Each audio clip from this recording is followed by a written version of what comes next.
Selamat sore kawan-kawan semuanya. Selamat sore sahabat IP. Selamat sore sahabat inspirasi Pujangga Indonesia. Di sore ini saya akan membacakan sebuah puisi dengan judul Tunas Jambu Berbuah Labu. Bila mana ditanya bagaimana proses kreativitas dalam penulisan, maka saya katakan bahwa ini adalah puisi yang simple, puisi yang sederhana. Saya menulisnya dalam 6 hari, 7 hari, ya 1 minggu. Saya menulis puisi ini selama 1 minggu. Setelah itu saya publis. Tentunya setelah mantap pada penggunaan diksi, pada penggunaan lirik syairnya, dan bahkan konstruksi bangunannya, struktur bangunannya ini cukup mewakili, cukup menginspirasi dari tokoh Hairil Anwar. Maka dalam 1 minggu jadilah puisi ini dan saya tulis. Karena singkatnya waktu, maka saya menilai bahwa karya ini adalah karya biasa, yang simple, yang sederhana, yang mengambil inspirasi dari sosok Hairil Anwar. Lantas, bagaimana konstruksi bangunannya? Isi dari puisi itu, kita melihat dari judul. Yang pertama saya pikirkan adalah bagaimana konsepnya kita memberikan judul pada isi puisi itu. Penggunaan judul Tunas Jambu Berbuah Labu, maka diibaratkan tunas itu adalah suatu karya. Maka jambu itu, buah jambu. Ya kita tahu, pohon jambu itu kan banyak jambu-jambu, buah jambu. Ketika matang, maka kita akan petik satu-satu. Dari pohonnya akan kita petik buah jambu tersebut.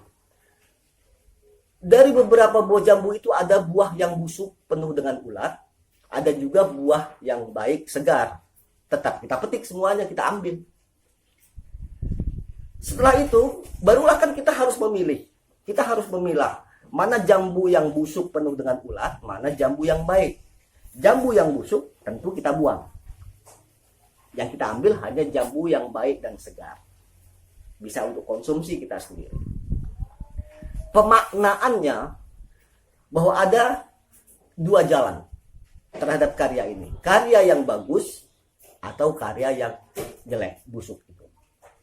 Jadi tentu kita mau ngambil karya yang bagus atau buah jambu yang segar, yang baik, yang bagus. Yang busuk kita tinggalkan.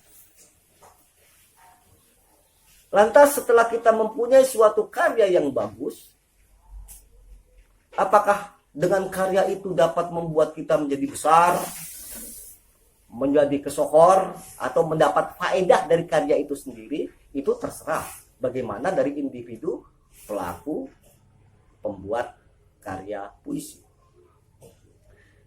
Kalaupun itu semua tidak berlaku bagi dirinya, paling tidak apa? Paling tidak dari buah jambu ini menjadi buah labu. Ini dalam catatan saya, buah labu itu adalah buah yang istimewa. Tidak seperti jambu. Kita tahu pesta Halloween, pesta buah labu.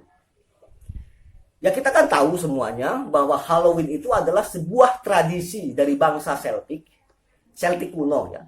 Sebuah tradisi dari bangsa Celtic kuno yang merayakan ritual 1 tahun sekali. Setiap tahun pada tanggal 31 Oktober. Dirayakan setiap setahun sekali oleh bangsa Celtic kuno, tradisi buah labu. Entah taruh di depan pintu, taruh di ujung-ujung gang, ataupun dikonsumsi, dimasak untuk konsumsi kita sendiri. Yang jelas pada saat ritual 31 Oktober itulah banyak buah labu. Bahkan kita juga mengkonsumsi labu. Peradabannya saat itu seperti itu. Tujuannya apa? Tujuannya membuang sial. Ritual dari tradisi ini adalah membuang sial.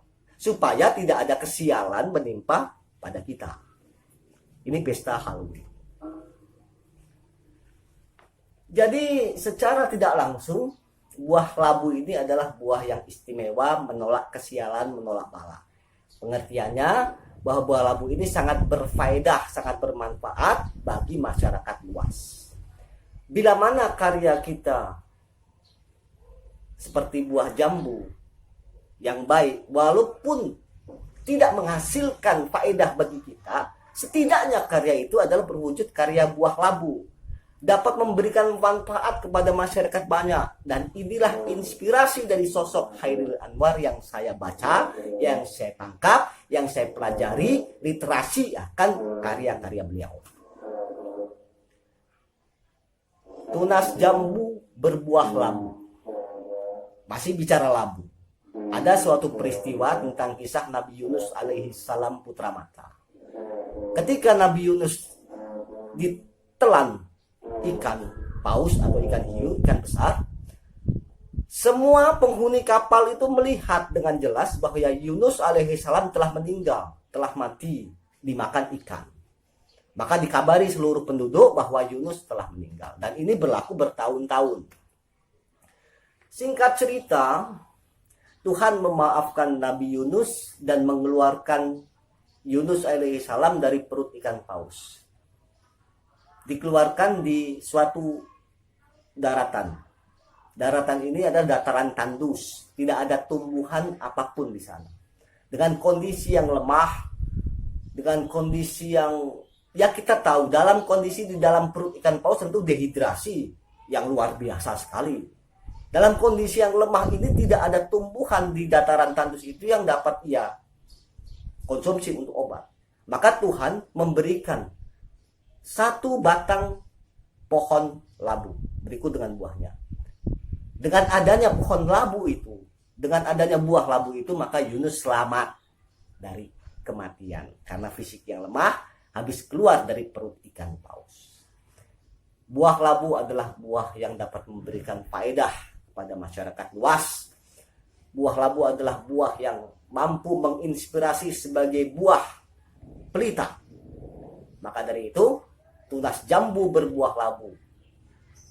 Berikanlah karya yang terbaik, sekalipun bukan untuk kita sendiri menjadi baik, setidaknya karya ini dapat memberikan sesuatu faedah bagi masyarakat. Demikianlah uraian dari kandungan makna puisi ini. Saya minta maaf bila terlalu panjang menguraikannya. Tak lain maksud saya supaya bangunannya, konstruksi isinya itu utuh dapat dipahami. Tidak ada maksud yang lain. Jika ada kekurangan suatu apapun, saya mohon maaf. Saya minta maaf. Tetap kita harus semangat memberikan karya yang terbaik. Salam karya bersahaja.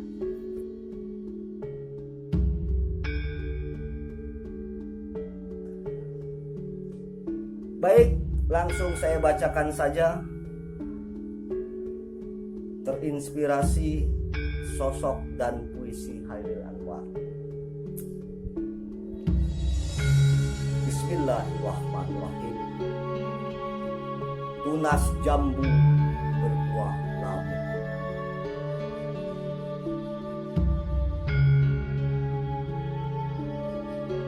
Ada rasa yang tak sama. Sari pati menjadi campur sari, memercik cagar di air tawar yang meniti asih bagai tali kasih.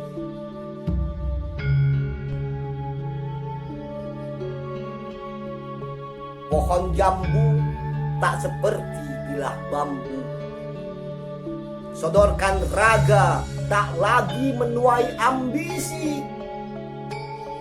Dari bisingnya himpitan kursi berderit, bersenandung lembayung di ujung arung.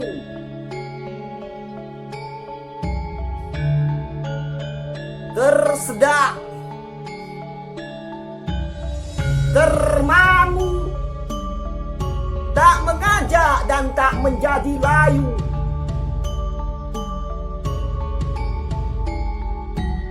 Biarlah berceloteh parau tentang pohon jambu yang berbuah labu, tak seperti buku di kupas kuku.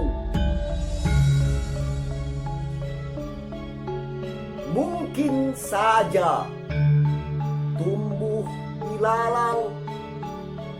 Riak risau itu melumuri belati. Jika untuk menghitung ranting, tak perlu lagi ada 2 tangkai. Jambu dipetik, sedang labu dipungut. Bukan memotong ataupun merenggut. Pada sepenggal kisah tunas pujangga, beranak pinak mengembang di angkasa.